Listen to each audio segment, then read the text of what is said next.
When ideas become real, someone needs to take credit for their work. The higher powers that govern the nation found that something called a copyright should be established to give ownership to these creations. From then on, people could own something in its entirety and have exclusive rights to it. Yet, there was a problem with it.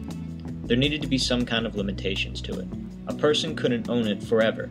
No other person could use this creation.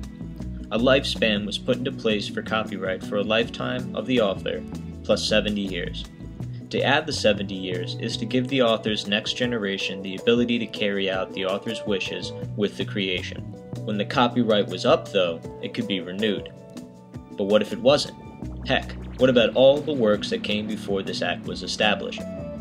Who was to get ownership of the creations that all the work was built on? This is where the populace came in. It was put into public domain.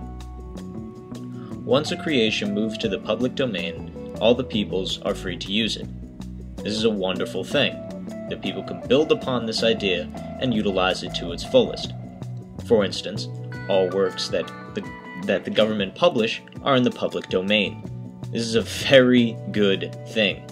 This makes the works of the government available to the public so that we can see what they are doing.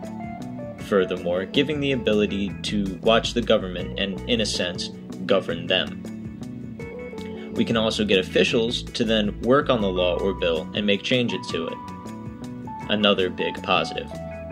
Conversely, I feel that something like the Bible should not be in the public domain. People can get together and make changes to that.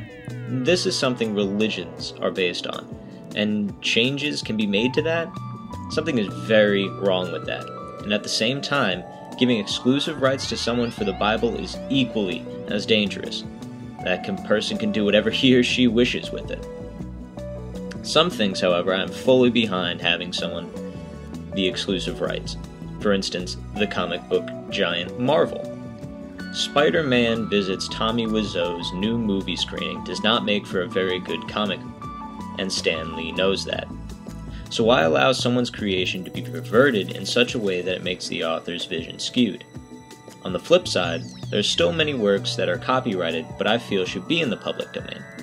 Countless novels and films that have been copyrighted that should be remade for another generation to enjoy, yet money-grubbing authors hold on to these precious gems for eternities so that they can receive all the money and credit for their idea. There are many goods and bads to having the things copyrighted. I feel that it comes down to the person who is the author of the creation more than anything else. If people didn't have to steal ideas from someone else for themselves, the world would probably be a better place, even just a little.